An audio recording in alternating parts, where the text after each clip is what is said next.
Hello everyone, hope you are all fine. So last class में जो हमने sets का 1.1 टू 3 तक कवर कर लिया है। नाउ अब जो है हमारा दैट इज एक्सरसाइज 1.4 और वहाँ जो टॉपिक है इट इज वेन डायग्राम। ठीक है, तो पहले समझते हैं वेन डायग्राम क्या होता है, फिर इसका हम यूज देखेंगे कि हम कैसे करेंगे। मान लिया एक मैंने सेट बनाया, हमने पढ़ा है कि यूनिवर्सल सेट है, क्या होता है, एंड सबसेट्स और नॉर्मल सेट्स वगैरह क्या है।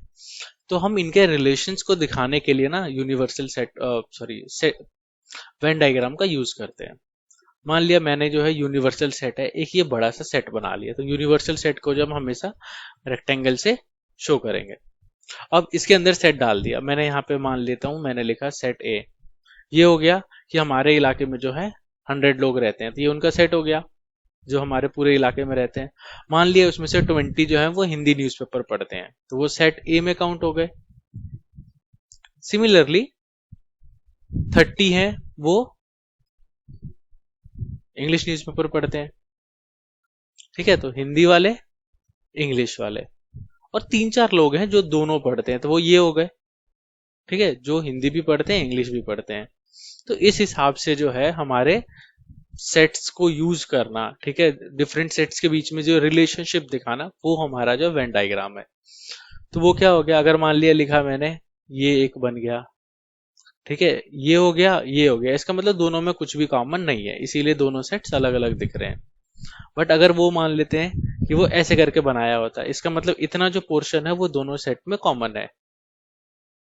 ठीक है, अगर मैंने इसके अंदर बना दिया, इसका मतलब ये वाला सेट का सारा एलिमेंट इस वाले में आता है, वो उसका एक सबसेट है, इसीलिए वो उसके अंदर बना है। तो और अगर दो सेट एग्जैक्ट एक जैसे हैं, इसका मतलब दोनों इक्वल है। तो ये हमारा कुछ रिप्रेजेंटेशन है। इसके अलावा देखते हैं हमें यहाँ पे क्या क्या चीजें पढ़ना है। तो हमारा है एक सेट लिया मैंने 1 2 3, एंड एक और सेट लिया मैंने 3 4 5। अगर इन दोनों में कॉमन मुझे देखना है, तो मुझे क्या कॉमन दिख रहा है, आई कैन सी कि 3 मेरे पास कॉमन है। ठीक है, तो एक नया सेट बन गया जहां पे मैंने इन दोनों से कॉमन चीजें निकाल ली। तो उसको हम ऐसे लिखते हैं कि ए इंटरसेक्शन बी।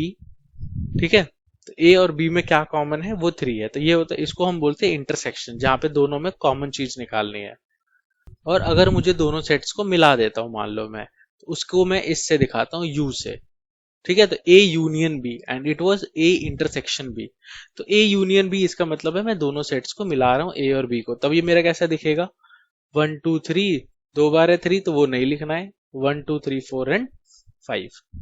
तो जब मैं दो सेट्स को कंबाइन करूंगा तो वो मेरा यूनियन होगा, और जब मैं दो सेट्स को, मैं लिख देता हूं it is union and it is intersection. ठीक है, जब मैं कॉमन निकालूंगा तो वो इंटरसेक्शन होगा, और जब मैं दोनों को मिक्स कर दूंगा तो वो मेरा यूनियन बनेगा। अब इनकी प्रॉपर्टीज देखते हैं कि यूनियन की क्या क्या प्रॉपर्टीज हैं एंड इंटरसेक्शन की क्या क्या प्रॉपर्टीज हैं। ठीक है, तो यूनियन का जो है पहली प्रॉपर्टी देखते हैं। मान लिया आप ए और बी को आपको मिक्स करना है, सो ए और बी मिक्स कर लो या बी और ए मिक्स कर लो, ओवरऑल चीजें तो वही बनेंगी जो दोनों में है, कॉमन है तो वो एक बार लिखोगे, और जो बच गई ए और बी में वो सारा लिख दोगे। इसका मतलब है कि आप ए यूनियन बी लिखो या बी यूनियन ए लिखो, ओवरऑल चीजें वही आएंगी जो दोनों को मिक्स करने से बनेगा। तो ये हमारा कम्यूटेटिव लॉ हो गया जब हम दो के लिए करते हैं। यही ऑपरेशन अगर मुझे 3 के लिए करना है, मैंने क्या किया, ए और बी को पहले मिक्स कर दिया, और फिर सी बचा था, सी को भी उसमें मिक्स कर दिया।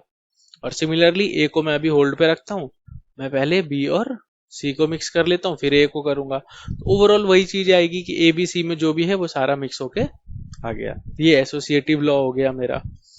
उसके बाद है, अगर मैं ए में 5 मिक्स करूं तो क्या होगा, ए ही रह जाएगा क्योंकि 5 में तो कुछ होता ही नहीं है। अगर मैं ए में ए ही मिक्स करूं तो भी वो ए ही रह जाएगा। क्यों, क्योंकि दोनों में सेम चीजें हैं, तो कुछ बढ़ेगा ही नहीं, उतने का उतना ही रह जाएगा। अगर मैं यूनियन में मिक्स करूं ए, तो मेरा जो है यूनियन रहेगा। क्यों, तो यूनियन तो खुद ही बड़ा सेट है, ए से ए के सारे एलिमेंट उसमें कवर होते ही हैं। ठीक है, तो ये हो गया कि जब मैंने ए में बी मिक्स किया, बी में ए मिक्स किया, एक ही बात है। ए बी सी को मिक्स करना है, आगे पीछे करके कर सकते हैं, तो वो सेम ही आएगा। ए में 5 मिक्स किया मतलब कुछ नहीं मिक्स किया, ए ही रह गया। ए में ए ही मिक्स किया, वैसा ही रह गया, तो वो ए ही हो गया। यूनियन खुद ही बड़ा सेट है, उसमें ए मिक्स किया तो कोई फर्क ही नहीं पड़ा, तो यूनियन का यूनियन ही रह गया। अब ऐसी ही प्रॉपर्टीज हमारी इंटरसेक्शन में भी हैं, तो वो भी देखते हैं।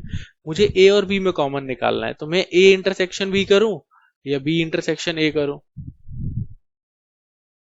ठीक है, चीजें वही आएंगी जो दोनों में कॉमन होगा। तो ये कम्यूटेटिव हो गया। एसोसिएटिव, पहले मैं ए और बी में कॉमन निकाल लेता हूं, अब इसके साथ मैं कंपेयर करूंगा कि सी में क्या है, फिर मैं इनमें से कॉमन निकाल लूंगा।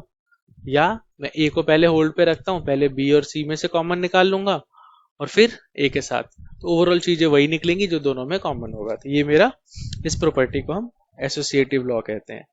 उसके बाद ऐसा वाला है, अगर मुझे ए और फाइव में कॉमन निकालना है, फाइव में तो कुछ है ही नहीं, तो कॉमन क्या निकलेगा, कुछ भी नहीं निकलेगा, तो फाइव रह जाएगा। ऐसा ही है कि मुझे यू और ए में अगर कॉमन निकालना है, तो क्या होगा, ये छोटा है, यही कॉमन निकल जाएगा, क्योंकि ए इसमें भी है और ए ये है, यहाँ भी है, तो ए ही कॉमन आ गया। अगर मैं ए और ए में कॉमन निकालूं, तो दोनों सेम ही है, तो ए का ए ही रह जाएगा। अब यहाँ पे एक मेरे पास एक अलग प्रॉपर्टी आती है, वो हम देखते हैं कि अगर मुझे निकालना है ए इंटरसेक्शन और बी यूनियन सी, पहले बी और सी को मिला लो और फिर उसमें से ए का इंटरसेक्शन निकालो। तो इसको हमारे पास निकालने के लिए इसका जो एक और फॉर्म है वो ऐसे भी हो सकता है कि ए इंटरसेक्शन बी कर लो और एक बार यूनियन कर दो ए इंटरसेक्शन सी का।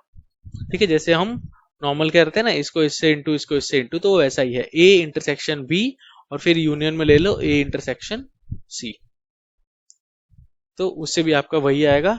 इसका मतलब है आप इसको सिंप्लीफाई करोगे, इसको सिंप्लीफाई करोगे, दोनों में आपका चीजें सेम ही आएंगी। एंड एक लास्ट हमारा आया है कि हम जो है दो सेट्स को माइनस कैसे करते हैं। मान लिया एक सेट लिखा मैंने 1 2 3 4 एंड एक सेट लिखा मैंने 1 2 3 एंड एक और सेट लिख लिया मैंने ऐसे ही 3 4 5 6 7। ठीक है, अब ध्यान से देखना, मैं a माइनस बी करता हूं, तो मुझे इनको आपस में माइनस करना है, तो ये 1 2 3 यहां भी है और 1 2 3 ऊपर वाले में भी है, तो क्या होंगे 1 2 3 नहीं बचेगा, इसमें एक 4 एक्स्ट्रा है, तो सिर्फ मेरा 4 बचेगा जब मैं a माइनस बी करूंगा तो। ठीक है, 1 2 3 इधर दोनों में थे वो हट गए। अगर मैं b माइनस ए करता हूं, तो क्या होगा, कुछ भी नहीं बचा, मुझे इसके नहीं देखने हैं, मुझे हमेशा बचाना इसमें से होता है। इसके तो 1 2 3 कट गए, तो वो कुछ भी नहीं बचा। ठीक है, तो हमें देखना है हमेशा पहले वाले में जो एक्स्ट्रा रह गया वो हो गया। अगर मैं यही चीज अब ए और सी के साथ करता हूं, ए माइनस सी किया, तो यहाँ पे क्या हुआ, 3 4 है, यहाँ भी 3 4 है, कट गया, सिर्फ 1 2 बचेगा। सी में क्या बचा मुझे उससे मतलब नहीं है, बट अगर मैं सी माइनस ए करता हूं, तो 3 4 कटा, 3 4 कटा, मेरे पास बचा 5 6 7। मेरे को ए के 1 और 2 से कोई फर्क नहीं है, सॉरी 5 6 7 लिखना था मुझे, 5 6 एंड 7। तो ये आपको ध्यान रखना है कि दो सेट्स को माइनस करेंगे तो क्या होगा, जो कॉमन है वो हट जाएंगे और इसमें जो बचेगा ना पहले सेट में सिर्फ वही लिखना है, दूसरे में चाहे हजारों बच रहे हो हमें उससे कोई मतलब नहीं है।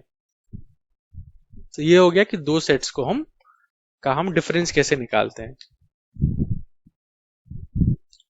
तो ये जो हमारा था वो एक्सरसाइज 1.4 में यूज होगा।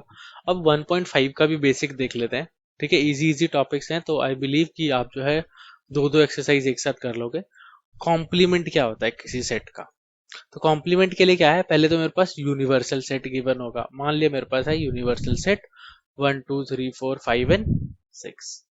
एक सेट है मेरे पास ए, वहां है मेरे पास 1 2 3 एंड एक सेट है बी, वहां है ओनली 1 और 2 भी लिख लेते। ठीक है, अब मुझे क्या करना है, ए कॉम्प्लीमेंट निकालना है। ए नॉट भी बोलते हैं, ए ट्रांसपोज भी बोलते हैं, और उसको ऐसे दिखाते हैं ए के ऊपर ये साइन लगा। तो ए नॉट बोल रहे हैं, ए कॉम्प्लीमेंट या ए ट्रांसपोज, इसका मतलब होता है कि ए को छोड़ के बाकी जो बचा, तो 1 2 3 हटा देंगे तो क्या बचेगा 4 5 6। और ये कंपेयर हम हमेशा यूनिवर्सल सेट से, यहाँ पे 1 2 3 है, तो जब मैं बी नॉट बनाऊंगा तो वो क्या बनेगा 1 2 छोड़ के बाकी 3 4 5 6। ठीक है, ऐसे हम जो है किसी भी सेट का कॉम्प्लीमेंट बनाते हैं।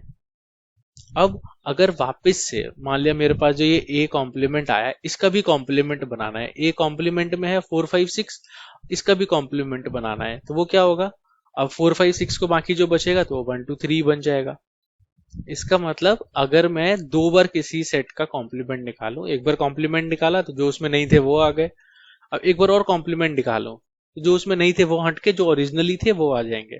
इससे मेरी एक प्रॉपर्टी भी क्या आ गई कि अगर एक किसी का मैंने कॉम्प्लीमेंट निकाला और वापस से उसका कॉम्प्लीमेंट निकाल रहा हूं तो वो ओरिजिनल सेट मेरे पास आ जा रहा है। सो कॉम्प्लीमेंट इज नथिंग बट कि यूनिवर्सल सेट से कंपैरिजन करने पे क्या बचा मेरे पास। अब यहाँ पे एक तो प्रॉपर्टी ये हो गई किसी सेट का कॉम्प्लीमेंट और उसका वापस से कॉम्प्लीमेंट निकाले तो ओरिजिनल सेट आ जाएगा।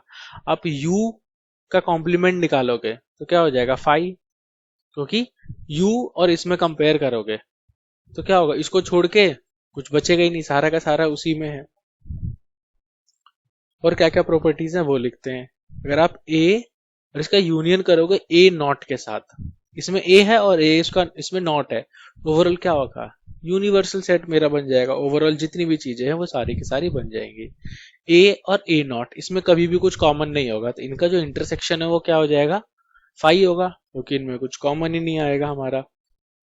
और भी कुछ प्रॉपर्टी है, एक ये हो गया हमारा, एक ये हो गया, एक ये हो गया, एक ये हो गया, ठीक है 4 हमारी प्रॉपर्टीज हो गई। एक दो और हैं वो भी लिखते हैं, ठीक है। फाई का मैं अब ये जैसे लिखा है हमारा कि यूनिवर्सल सेट का जो है वो फाई हो गया कॉम्प्लीमेंट, तो फाई का कॉम्प्लीमेंट निकालना है तो क्या हो जाएगा, वो यूनिवर्सल सेट हो जाएगा मेरा। ये एक फिफ्थ मैंने बना दिया। अब जो मोस्ट इंपॉर्टेंट है वो देखते हैं। मैंने ए यूनियन बी किया, मैंने दो सेट्स को मिला दिया। अब अगर मुझे इसका नॉट निकालना है तो वो होगा, आप अलग से ए नॉट निकाल लो, अलग से बी नॉट निकाल लो और इनमें जो कॉमन है वो निकाल लो, तो वो आपका जो है ए यूनियन बी नॉट के इक्वल आ जाएगा। और यही अगर है आपका ए इंटरसेक्शन बी का नॉट, आपने दोनों में कॉमन निकाल लिया, आप नॉट निकाल रहे हो, तो वो होता है हमारा जो है ए का नॉट, बी का नॉट, और यहाँ पे इंटरसेक्शन है तो यहाँ पे यूनियन हो जाएगा, ठीक है।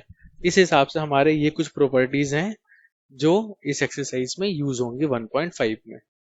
तो आपको जो है इनको भी कवर करना है 1.4 and 1.5।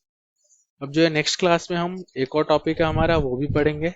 Till then take care, keep learning and have a good day.